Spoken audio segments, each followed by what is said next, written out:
tout le monde! Aujourd'hui, je me retrouve devant ma fraiseraie, en fait, parce qu'on est dans une période de l'année, on est à la fin juin, où les fraisiers vont produire vraiment beaucoup de stolons, donc de petits bébés fraisiers. Donc, je vais profiter de ce moment-là pour pouvoir récupérer les stolons, pour pouvoir reproduire différents fraisiers. Il y a différentes raisons pour lesquelles on va utiliser nos stolons, notamment, ça peut être pour augmenter la dimension de notre fraiseraie, finalement, avoir de plus en plus de fraisiers. Ou sinon, ça peut être pour remplacer des vieux plants. Après 3-4 ans, les plants vont être moins productifs. Donc, on peut remplacer nos vieux plants par des jeunes plants, comme ça ici. Et puis sinon, on peut aussi les mettre en pot, comme ça.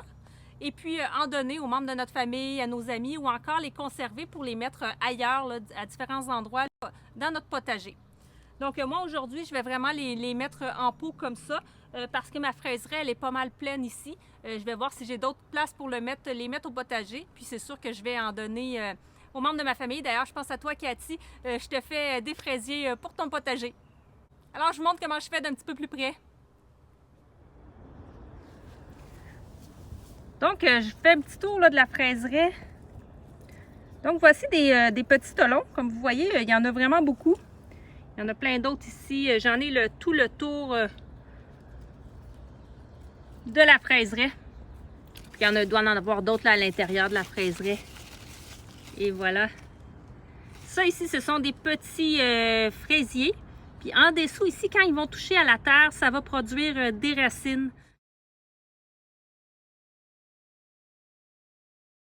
Donc, il faut vraiment les mettre en contact avec la terre. Donc, si jamais on veut reproduire nos fraisiers à même notre fraiserie, différentes façons de faire, on pourrait tout simplement faire un petit espace. J'enlève un petit peu de... Et voilà, découvrir la terre. Je pourrais prendre tout simplement mon stolon comme ça, mettre directement dans la terre comme ça va produire des racines. Seulement, j'ai l'impression que ça ne reste pas bien en contact. Donc, moi, je me suis fait comme ça des petits trucs comme ça ici. J'ai acheté un fil de métal, je les ai tordus moi-même. C'est d'ailleurs la même chose que j'utilise pour fixer mon arrosage automatique que je vais vous montrer un petit peu plus tard là, quand je vais partir en vacances.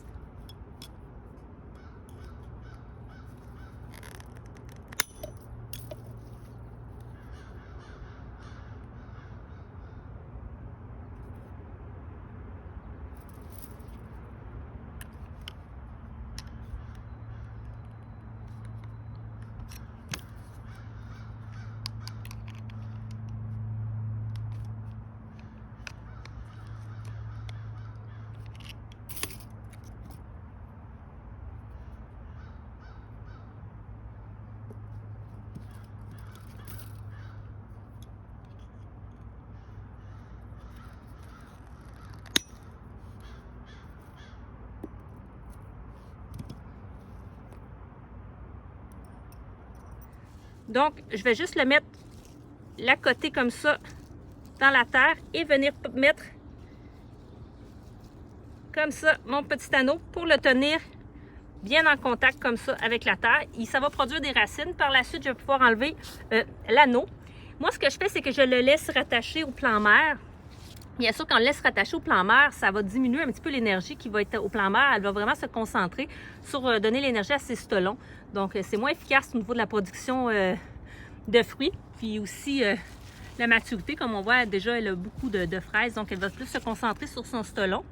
Donc, il y a deux façons de faire. Moi, je le laisse. Puis, éventuellement, quand il y aura des racines qui vont bien se tenir seul, qui va être bien alimenté. Après ça, je vais venir couper ici le stolon ou directement à la base du plan mère, là, le stolon. Puis je vais venir le recouper également ici.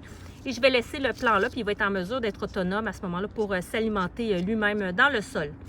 Donc, c'est ce que je vais avoir tendance là, à faire. Si je le mets là, bien, je vais avoir un fraisier à cet endroit. Donc, maintenant, si vous avez envie de reproduire vos stolons en les mettant directement en petits pots, donc, vous prenez un petit pot, la grosseur n'est pas très importante en fait. Vous mettez du terreau à l'intérieur. Moi, j'ai mis du terreau que j'ai pris dans un sac. Par contre, vous pourriez le prendre directement dans votre potager. Il n'y a pas de problème. Alors, on le met, on laisse un petit espace, hein, bien sûr, pour l'arrosage. On prend notre stolon et on fait comme pour quand on le fait directement dans la fraiserie. Donc, on le met en contact directement avec le terreau pour qu'il puisse produire des racines. Et je vais venir mettre le petit crochet pour le garder en place. Comme ça. Et maintenant, il va me rester seulement qu'à l'arroser. Donc, j'ai terminé de mettre mes stolons en pot, comme vous pouvez voir ici. J'ai décidé d'en mettre quelques-uns. J'avais un petit trou ici, là, de le mettre directement à terre. J'ai utilisé ma petite pince, là, comme je vous ai montré. J'en ai un autre ici. J'en ai 2 autres ici. J'en ai mis un autre en terre, un tout petit ici. Donc, ce que je vais faire, il me reste quand même, là, j'en ai suffisamment parce que moi, je vais surtout les donner. La personne à qui je vais les donner, je sais qu'elle va en avoir suffisamment. Donc, ce que je vais venir faire, on va voir, il y a un stolon ici que je n'ai pas utilisé. Puis aussi, juste vous dire, il faut enlever le plus possible les mauvaises herbes là, dans les fraisiers. Donc, je vais venir, j'ai juste une main, là, je vais venir couper ici avec mon sécateur.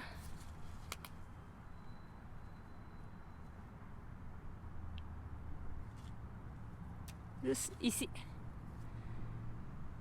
Comme ça, la plante va arrêter de nourrir ce stolon et se concentrer sur sa production de fruits. Et je vais faire la même chose là, pour tous les autres stolons qu'il reste dans ma fraiseraie. Dans cette fraiseraie, j'ai 4 sortes différentes de fraisiers. J'ai des Charlotte, des Galetta, des Evelyn et des 4 saisons. Mais j'ai principalement des Charlottes qui peuvent se comparer, si on veut, à la Mara des Bois. Et on voit que cette année, je vais avoir une très belle production de fraisiers.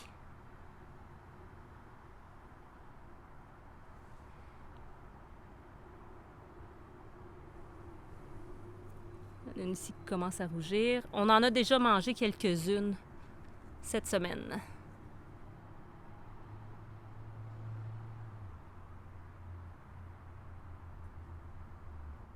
Donc, comme vous avez pu le constater, il est très facile et rapide de reproduire ces fraisiers à partir des stolons. Donc, si jamais vous partez une nouvelle fraiserie, ce que je vous suggère, c'est de ne pas acheter plein de fraisiers, mais seulement les variétés que vous avez envie d'avoir dans votre fraiserie et de les reproduire vous-même à partir des stolons. Donc, vous allez pouvoir les multiplier à l'infini. Merci d'avoir visionné la vidéo. J'espère que vous avez apprécié. La prochaine fois, je vais tenter de vous faire une vidéo sur la reproduction des framboisiers. Alors, merci. À la prochaine!